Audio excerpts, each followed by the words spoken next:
Despertando a Consciência. Esse aqui é o nosso canal, onde nós fazemos estudos sobre saúde e espiritualidade. A nossa intenção aqui é fazer com que possamos compreender as nossas próprias necessidades, as necessidades íntimas do nosso ser, e o objetivo de estarmos passando na vida por esses momentos de dificuldade, momentos de alegria, momentos de tristeza, né? Momentos de júbilo, momentos ainda complicados, mas na maioria das vezes as coisas caminham como deveriam caminhar, com alegria, com bons acontecimentos, com o desejo sempre que temos de acertar, de estar sempre em acordo com as leis que regem o universo, né? Nós estamos estudando a personalidade humana a partir de nós mesmos, né? Mas utilizando-se da parábola dos dois irmãos que está no Evangelho, conforme a gente tem feito aqui essa. E hoje nós vamos apresentar mais um pequeno aspecto. Vai ser quase que um pequeno corte, vai ser um riozinho, uma coisinha mínima, né? Vamos falar da projeção.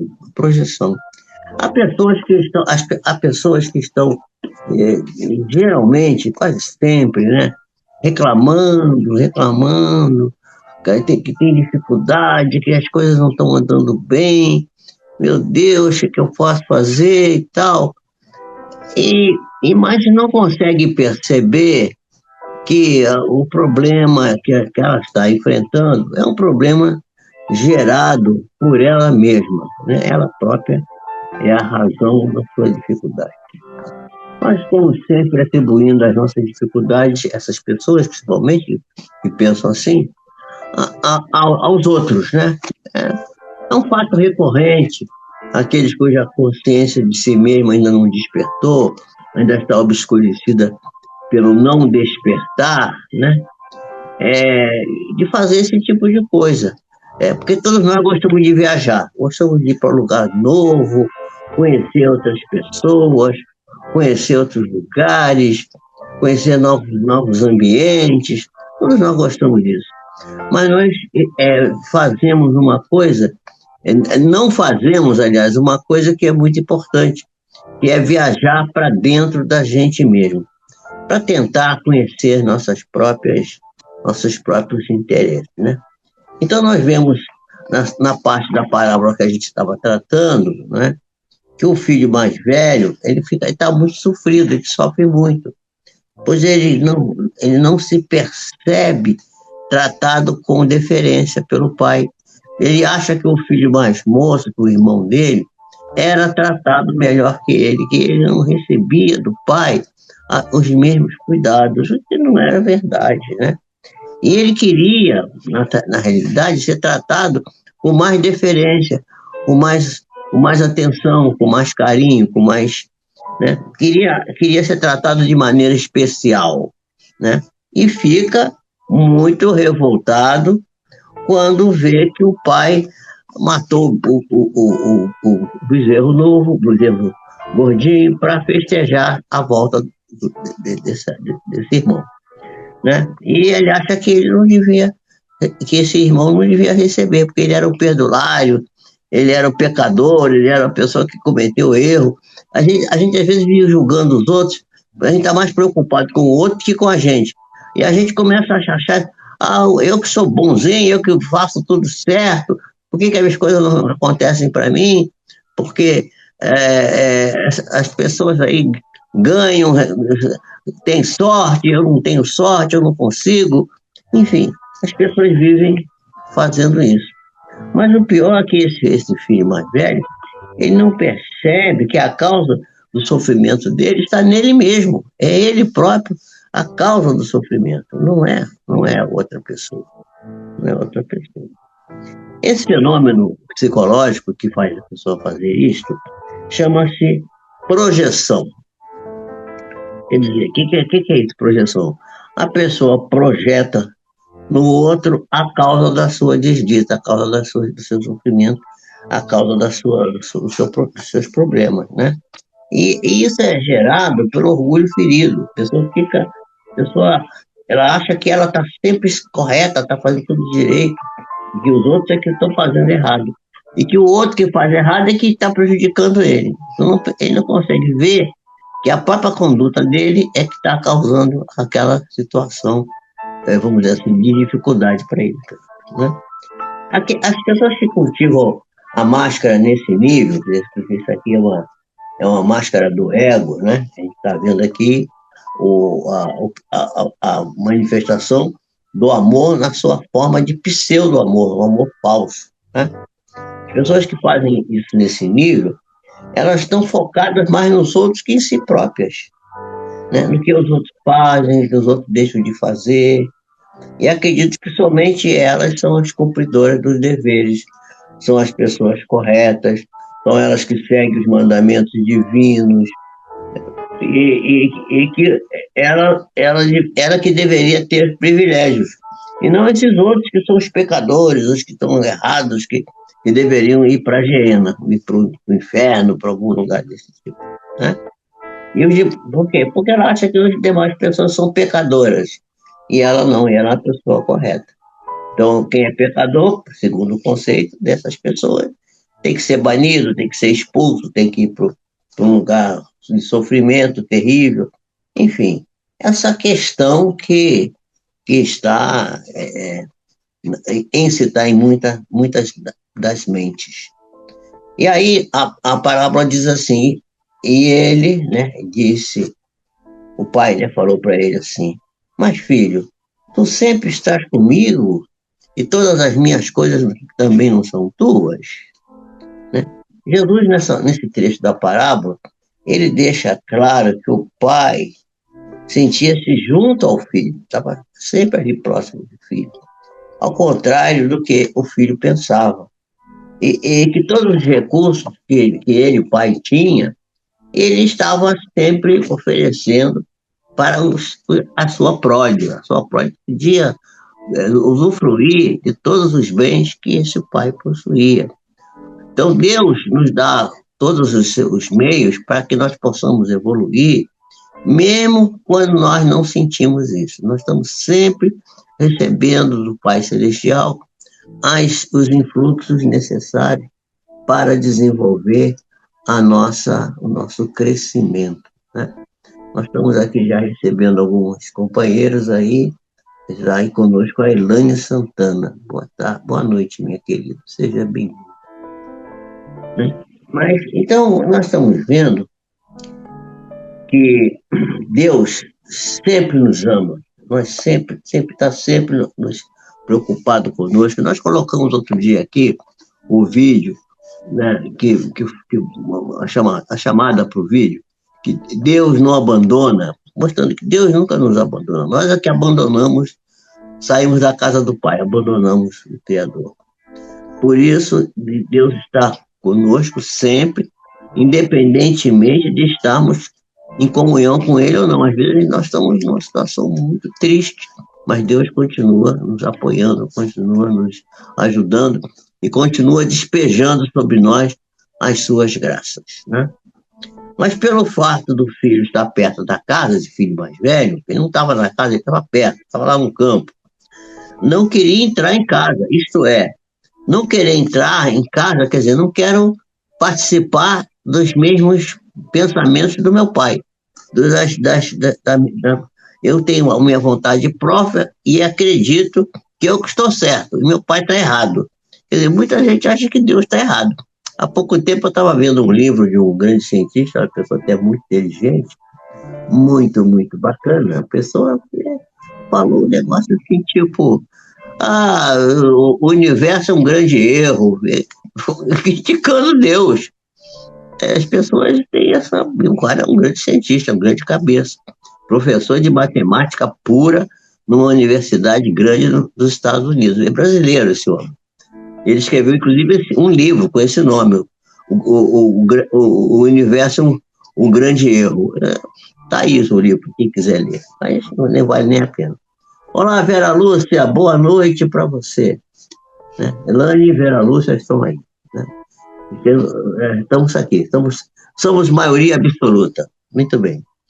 Então, após a queda da máscara, quer dizer, quando a pessoa cai em si, acorda e começa a falar, como esse filho vai falar, quer dizer, ele vai assim, quer dizer, ele reconhece que está ciumento pelo que o pai está fazendo pelo irmão, ele reconhece que ele estava fora de casa e ele reconhece que ele não quer entrar dentro da casa, ele não quer entrar dentro da casa, ele não quer comungar dos mesmos mandamentos, das mesmas coisas que o pai quer que eu faça, né? Então, essa é muito comum. Então, após a queda da marcha, a pessoa acaba tendo que reconhecer que existe nela todos os defeitos ocultos por ela, e que o desamor está nela própria, né?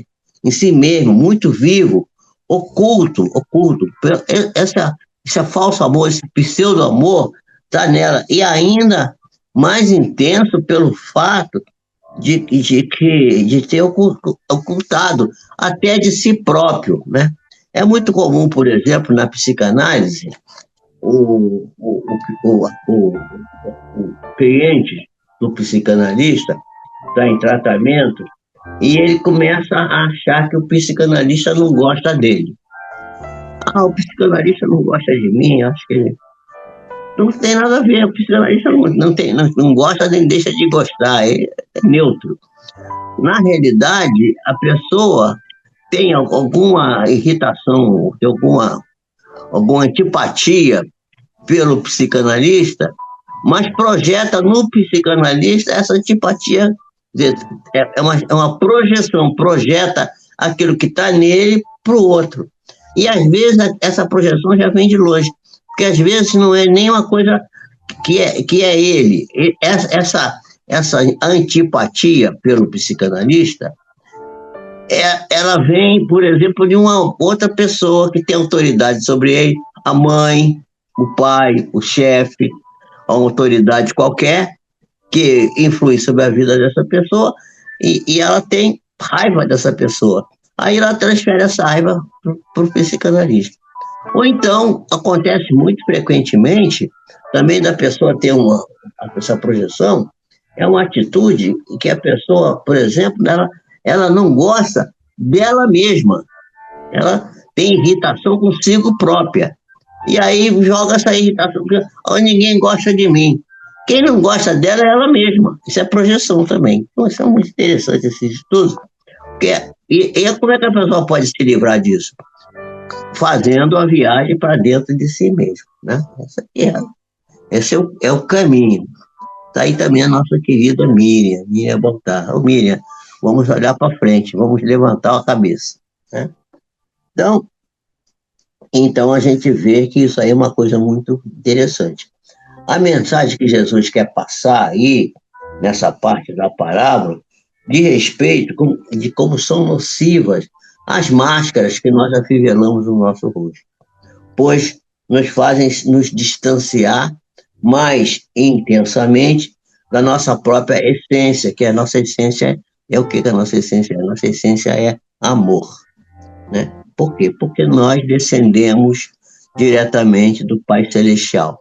Nós somos criados pelo amor, e nosso íntimo é cheio de amor, que a gente às vezes não consegue enxergar, né? A pessoa que acha essas máscaras do ego, ela se acha que ela é cumpridora dos seus deveres, das suas obrigações, e se acredita que é melhor do que ela é de fato. Mas, na realidade, somente está cultivando uma aparência de bondade, pois a máscara provém do seu pseudo-amor. Elas parecem amor, mas não são amor. Portanto, as pessoas que usam máscaras estão rodando em volta da casa do Pai, perto, mas não estão dentro da casa. E em razão dessas máscaras serem um grande empecilho, né, para a evolução humana, é que muitas vezes Jesus se referiu a elas no Evangelho.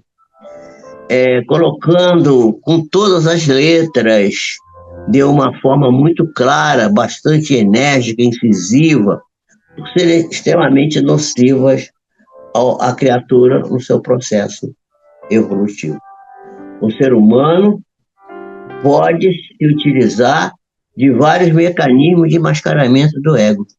Mas existem muitos outros, existem outros mascaramentos, por exemplo, a pessoa tem um mecanismo, todos esses mecanismos são chamados mecanismos de defesa, mecanismos de defesa. Teve uma grande autora, filha de Sigmund Freud, Anna Freud, que escreveu um livro sobre o ego e seus mecanismos de defesa. Nesse livro ela trata dessas questões com muita profundidade, né? Mas existe um outro tipo, por exemplo, além dessa aí, que essa aqui é uma projeção, existe também a compensação. O que é a compensação? É um mecanismo de defesa em que a pessoa procura se compensar em um comportamento negativo, substituindo esse comportamento negativo por um comportamento aparentemente positivo. Vou dar um exemplo. A pessoa não gosta de gente pobre. Não gosta. Aí o que ela faz? Entra para uma instituição que ajuda os pobres e começa a dar cesta básica, dar roupa usada, começa a fazer trabalhar. Tem muita gente que faz isso. É apenas uma compensação. Não é porque ela quer ajudar as pessoas que estão precisando. Ela está fazendo isso por um mecanismo chamado compensação. Esse indivíduo busca se conscientizar, né? É consciente ou inconscientemente, procura camuflar, reprimir os seus defeitos e as fraquezas pessoais, que podem ser reais, às vezes não é nem real, é imaginário. E isso sempre se caracteriza pelo exagero. Essas pessoas são muito dedicadas àquela obra, dedicadas àquele trabalho, faz sacrifício por aquilo e tal. Porque usa uma espécie de excesso de manifestação que aparentemente é positivo. Mas de positivo, na realidade, não tem nada. É apenas uma máscara do ego.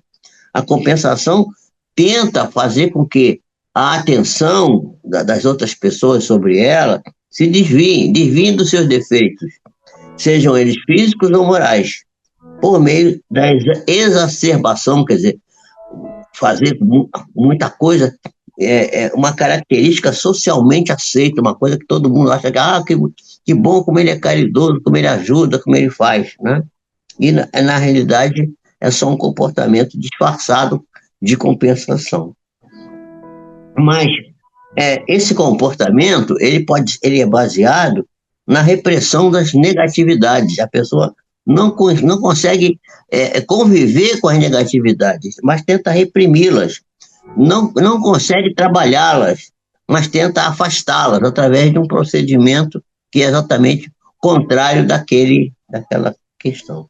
O que surge é apenas uma máscara que parece, mas que não é de valor essencial como a gente pensa que é, né? Então, existe uma porção de outros tipos de compensação desse tipo que nós iremos ver com muita atenção na próxima sexta-feira. Por hoje eu vou encerrar aqui, agradecendo aí as minhas amigas que estão aí, o nosso querido, o meu amigo Torres está aí também, Anísio Torres está aí, né? Boa noite para vocês, boa noite para todos que estiveram até aqui, para aqueles que não se manifestaram aí no chat, mas que também estão aí. Eu sei que tem uma porção de gente aí me assistindo, mas não aparece. Eu queria que vocês pelo menos dessem um like para mim aí, para que esse vídeo não fique reconhecido pelo YouTube como uma coisa valiosa. Deus abençoe a todos nós e que a paz do Senhor nos envolva.